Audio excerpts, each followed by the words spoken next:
La scène était à couper le souffle, Mikhaïl debout au milieu de notre chambre, tenant la valise de sa mère avec une détermination qui me glaçait le sang. Nous venions de rentrer de l'hôpital, où Ressa Petrovna, sa mère, avait été admise avec une jambe cassée. Les médecins avaient été clairs, elle avait besoin d'un repos complet pour récupérer. Mais pour lui, peu importait à qui appartenait cet appartement. D'un geste brusque, il montra mon côté du lit et déclara « Ta mère occupera la moitié qui est la tienne. » Et c'est définitif. En fait, cet espace était le mien. Hérité de ma tante il y a 3 ans, bien avant notre mariage. Cependant, Mikhaïl semblait se convaincre que le mariage lui donnait carte blanche pour décider de ce qui m'appartenait. J'ai essayé d'argumenter, en suggérant le canapé-lit du salon, elle y serait à l'aise et nous préserverions notre intimité. Mais il est catégorique, le canapé ne sert à rien. Ma mère a des problèmes de dos et a besoin d'un vrai lit. On peut dormir par terre. Après tout, ce n'est que pour quelques jours. J'ai senti le sol s'ouvrir. Cela n'a pas de sens. L'appartement est petit, ce sera insupportable pour tout le monde. Sa réponse fut sèche, pas pour moi. Ce qui compte, c'est mon confort. Ressa Petrovna, entendant tout dans le couloir, n'a pas perdu de temps, mon fils a raison. Je suis malade, j'ai besoin de paix. Une fille comme toi peut supporter de dormir par terre. Je l'ai regardée avec incrédulité. Madame, je comprends votre situation, mais nous pouvons trouver un compromis. Mikhaïl intervint, il n'y a rien à discuter. Ma mère reste dans notre chambre. Je m'occupe d'elle. Tu gères. Indigné, j'ai demandé, et si je n'accepte pas? Il rit, comme si la question était absurde. Qui vous a demandé votre avis? Je suis le chef de cette famille et c'est moi qui prends les décisions. Patron? Dans ma maison? Répondis-je, sentant la colère bouillir. Cet appartement est à moi, j'en ai hérité, pas à nous. Son expression se durcit, marié, tout est à nous. Non, ce n'est pas le cas.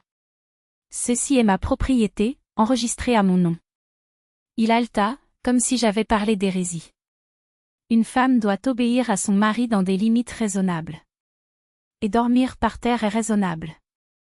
Ressa Petrovna, dramatique, s'est mise à pleurer. Écoute, Mikhaïl, quelle femme sans cœur. Elle veut me jeter à la rue. Personne ne jette personne à la rue, répondis-je fermement. Je vous propose une solution équitable, si vous avez besoin de beaucoup d'espace, louez une chambre dans un hôtel. Comme ça, vous pourrez vous en occuper sans me déranger. Hôtel? Il a explosé. Avec mon argent? Exactement. Si vous prenez des décisions seul, vous en supportez seul les conséquences. Le silence qui suivit fut pesant. Vous êtes mon mari, pas le propriétaire ici, ai-je clairement précisé. Tu vis dans cette maison parce que je te le permets. Pas parce que tu en as le droit. Ressa Petrovna, réalisant que ses larmes n'avaient aucun effet, changea de tactique. Souviens-toi, ma belle-fille, quand tu as besoin d'aide avec tes enfants, ne compte pas sur moi. Je souris froidement.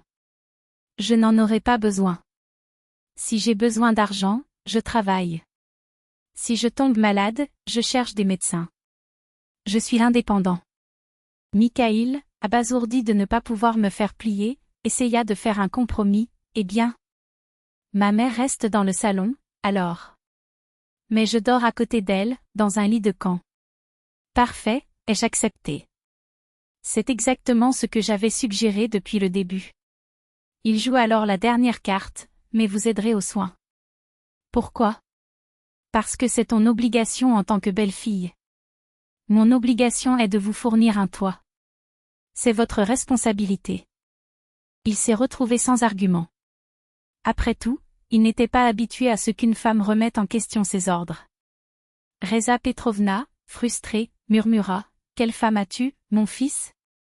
Sans cœur. » Ce n'est pas un manque de cœur, corrigeai-je. C'est du bon sens. Je propose ce qui est juste pour tout le monde. C'est juste que la femme obéisse, cria Mikhaïl. C'est juste de décider ensemble, répondis-je. Ce n'est pas une monarchie.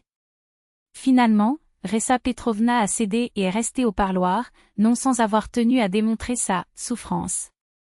Mikhaïl dormait à côté d'elle dans un lit de fortune et prenait soin d'elle seule.